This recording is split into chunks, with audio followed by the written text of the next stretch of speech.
Online classes में सभी बच्चों का स्वागत है। बच्चों, अपना चौथा चैप्टर कंप्लीट हो चुका था।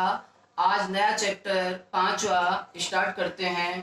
पार्ट पांच पार्ट पांच का नाम है जल संबंध, वाटर रिलेशन।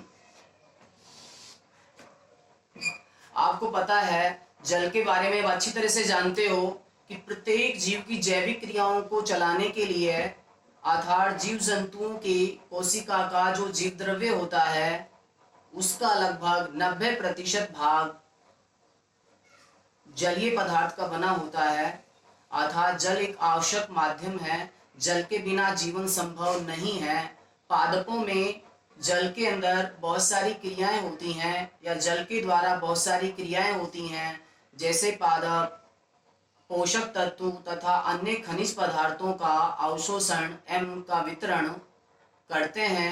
तो ये सारी क्रियाएं जल के माध्यम से ही होती हैं। पादपों में प्रकाश संश्लेषण की क्रिया के लिए भी जल अति आवश्यक होता है। पादपों में वाष्पोत्सर्जन की क्रिया के लिए भी जल अति आवश्यक होता है।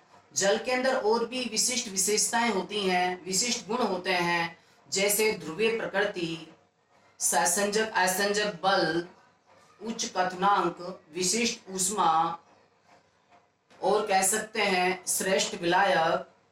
ये सभी गुण एक जल के अंदर होते हैं। अर्थात हम कह सकते हैं कि जल एक अच्छा माध्यम है।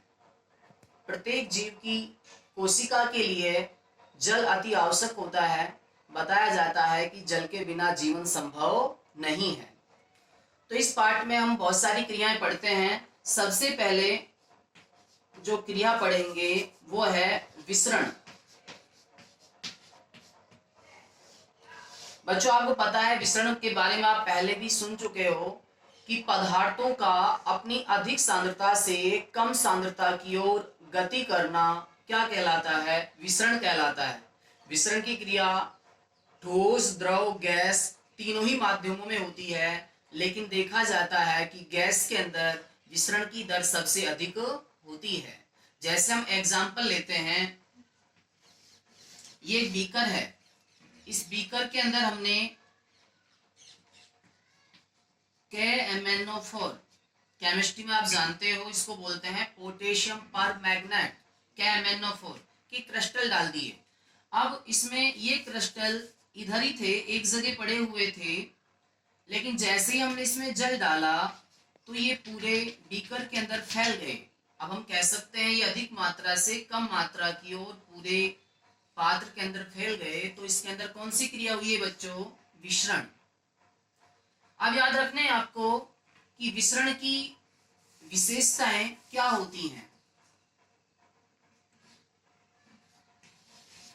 पहली बात तो याद रखना है बच्चों, विसरण में पदार्थ के जो अणु होते हैं या आयन कह लो, अपनी अधिक सांद्रता से कम सांद्रता की ओर गति करते हैं। जैसे हम एक कमरे में अंदर एक कोने में गैस रख दें और वहां से हम उस गैस को छोड़ते हैं, तो आप एक कोने में दूसरी तरफ दूसरी ओर बैठे हुए हो, दूसरे कोने में, तो आप तक उस गैस के अणु विसरित होकर आएंगे, तो आपको एहसास हो जाएगा गैस का रिसाव हो चुका है। तो आप समझ गए होंगे कि पदार्थ के अणु अपनी अधिक सांद्रता से कहाँ गति कर रहे हैं? कम सांद्रता की ओर। दूसरी बात क्या है बच्चों, इसमें ध्यान रखना है, विसरित होने वाले जो पदार्थ या अणु कह लो या आयन कह लो, वो सभी दिशाओं में, उनकी दिशा कोई फिक्स नहीं होती कि एक ही दिशा में गति करेंगे। वो किसी भी दिशा में, मतलब चारों दिशाओं में एक तरह से गति कर सकते हैं, अनियमित गति कर सकते हैं। उसके बाद ध्यान रखना है बच्चों, तीसरा पॉइंट, ठोस, द्रव, गैस में विसरण की जो दर होती है, विसरण के जो अणु होते हैं वो एक दूसरे को प्रभावित किए बगैर स्वतंत्र रूप से गति करते हैं। मतलब विसरण की दर एक दूसरे से क्या होती है? स्वतंत्र रूप से होती है। जैसे आपने देखा है पौधों में कि श्वसन के अंदर तो पौधों में ऑक्सीजन गैस अंदर जाती है और प्रकाश संश्लेषण की क्रिया द्वारा CO2 गैस अंदर जाती है, बल्कि प्रकाश संश्लेषण की क्रिया द्वारा ऑक्सीजन बाहर निकलती है पौधों से, बल्कि श्वसन के अंदर कार्बन डाइऑक्साइड गैस बाहर निकलती है। तो बताया जाता है कि पादपों में रंध्रों में, रंध्र जानते हो छोटे छोटे छिद्र होते हैं, उनके अंदर CO2 व O2 का विसरण साथ साथ एक ही समय में होता है, लेकिन उनकी दिशाएं भिन्न भिन्न होती हैं। जैसे रंध्रों के अंदर यदि CO2 प्रवेश कर रही है तो क्या बाहर निकल रही है? O2। यदि O2 अंदर प्रवेश कर रही है तो क्या बाहर निकल रही है? CO2। ये बच्चों तीन आपने पॉइंट पढ़े हैं, ये थे विसरण के लक्षण या विसरण के गुण। अब अपना अगला टॉपिक है विसरण को प्रभावित करने वाले कारक। विसरण को प्रभावित करने वाले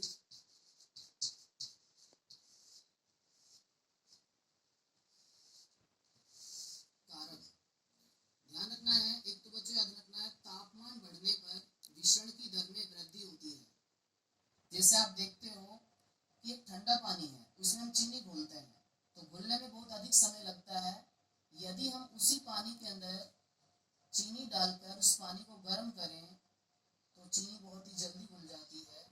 तो हम कह सकते हैं कि तापमान बढ़ने पर विसरण की दर बढ़ जाती है। दूसरा जो पॉइंट है, अणु का आकार बढ़ने पर विसरण की दर में क्या होती है? कमी होती है। जैसे यदि अणु का आकार बढ़ेगा तो विसित होने वाला पदार्थ कम विसित हो पाएगा, विसरण की दर में क्या आ जाएगी? कमी आएगी। इसके लिए ध्यान रखना है, एक वैज्ञानिक है ग्राहम ने विसरण के लिए एक नियम दिया था। उसने क्या बताया था कि विसरण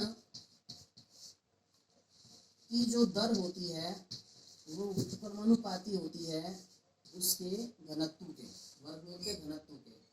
तो उसने क्या बताया, विसरण की जो दर होती है गैस के घनत्व के वर्गमूल के क्या होती है? व्युत्क्रमानुपाती। याद रखना है बच्चों। उसके बाद अगला पॉइंट आपको विसरण की दर को प्रभावित करने वाला जो कारक है वो माध्यम। ध्यान रखना है, यदि माध्यम की सांद्रता बढ़ती है, मतलब माध्यम का जो स्थान है बढ़ता है, तो विसरण की दर में क्या आती है? कमी। एक तो छोटा सा कमरा है, यदि हम उसमें गैस छोड़ते हैं तो जल्दी फैल जाएगी। एक बड़ा कमरा है, उसका आकार बढ़ गया तो उसमें हम गैस छोड़ते हैं तो फैलने में थोड़ा समय लगता है। तो आप समझ गए होंगे कि माध्यम की सांद्रता बढ़ने पर विसरण की दर में क्या आती है? कमी आती है। इसलिए बताया जाता है कि गैसों का विसरण वायु की तुलना में निर्वात में क्या होता है? अधिक होता है। क्या होता है बच्चों? अधिक होता है। अब ध्यान रखना है आपको विसरण का महत्व। क्या पढ़ेंगे बच्चों? विसरण का महत्व।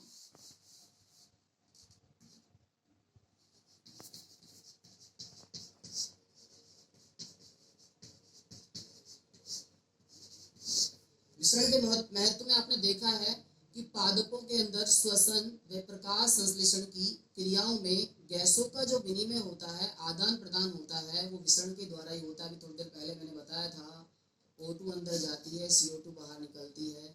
तो समझ जाओ, जब अंदर ऑक्सीजन की मात्रा ज़्यादा है, बाहर कम है, तो अधिक से कम की ओर, मतलब अंदर से बाहर की ओर ऑक्सीजन निकलती है। इसी तरह से CO2 की मात्रा अंदर कम है, बाहर माध्यम में ज़्यादा है, तो अधिक सांद्रता से पदार्थ बाहर से पादपों के अंदर रंध्रों के माध्यम से प्रवेश करते हैं। अगला पॉइंट क्या है? वाष्पोत्सर्जन की क्रिया के अंदर देखा जाता है कि अंतराकोशिकीय जो अवकाश होते हैं उनसे जो पानी है वो विसरण के द्वारा ही क्या निकलता है? बाहर निकलता है। आप जानते भी हो, वाष्पोत्सर्जन की क्रिया में जल पत्तियों से वाष्प बनकर क्या निकलता है? बाहर निकलता है, वायुमंडल में वो चला जाता है। उसके बाद ध्यान रखना है बच्चों, निष्क्रिय अवशोषण के समय जल पादपों में विसरण विधि द्वारा ही ग्रहण किया जाता है। निष्क्रिय अवशोषण का मतलब क्या होता है? जिसमें किसी भी प्रकार की ऊर्जा की कोई आवश्यकता नहीं होती है। पदार्थ अपनी स्वयं की ऊर्जा के द्वारा ही अधिक मात्रा से कम मात्रा की गति कर जाते हैं।